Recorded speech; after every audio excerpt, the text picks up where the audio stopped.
Really what we're all talking about is the crises that we see today in the world, whether it's starvation in poor countries in the southern hemisphere, or whether it's migration, massive migrations, as we see in Africa today, or whether it's poverty and low income levels in the developed world up in north, or whether it's the weather changes.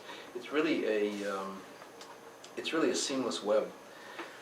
Whether you're looking at energy issues, environmental change, and pollution and corrections, or whether you're looking at security and war and peace and violence issues.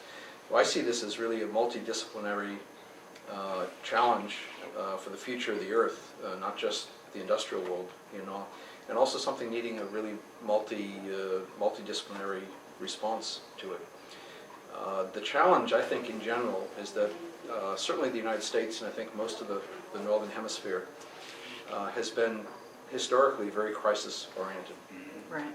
And so particularly we know the U.S. Department of Defense and in the security field, everything is crisis-oriented.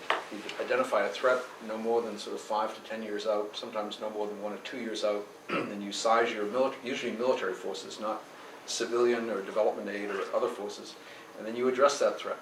And the challenge, I think, now is that we need really major structural change in governing institutions, in research and analysis and responses to these questions that I would define more as preventive engagement. Some people call this cooperative engagement. You can call it both, actually. You really need, the public health officials actually, and experts, I think, have this down pretty well, because you're always interested in preventive, vaccinations, preventive health. We're all supposed to exercise so we don't get our heart attacks. We're supposed to have good diets so we don't. But yet, the American health system and the Western health system, usually handles men and women who have heart attacks and say, oh yeah, if I had only started exercising, 10 years ago, or watching my diet 10 years ago. We now see with climate change that we've absolutely got to address. This is really a crisis situation at the current stage, and if we don't address it, in fact, the whole Earth in many ways will suffer, whether it's poverty, starvation, agriculture, violence, mass migrations, weather-related, heat deaths, as we've seen in Europe in the past, and on and on and on.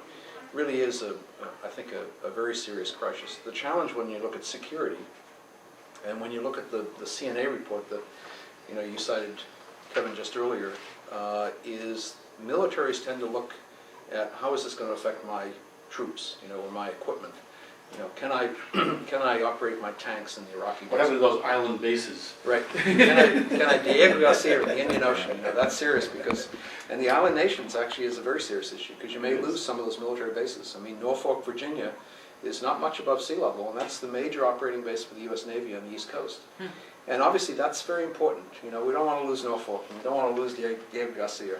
And as the foreign minister said at one of our recent conferences in New Orleans, from the Maldives, he said, we don't want to lose the Maldives. I mean, the Maldives are now heading up, I think, a large international island coalition on climate change, which is a very good step forward. But they're only, a meter above sea level or less.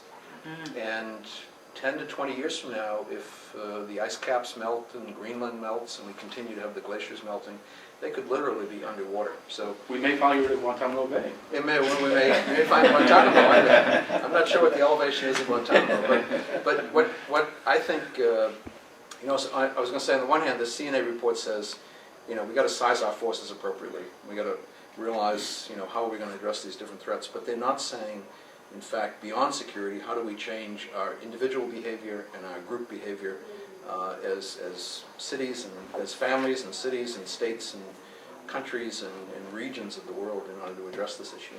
It's very troubling, and I think we need timely solutions to this in the next 5 to 10 years, if not the next 2 or 3 years. Otherwise, we're all going to be in deep trouble. Well,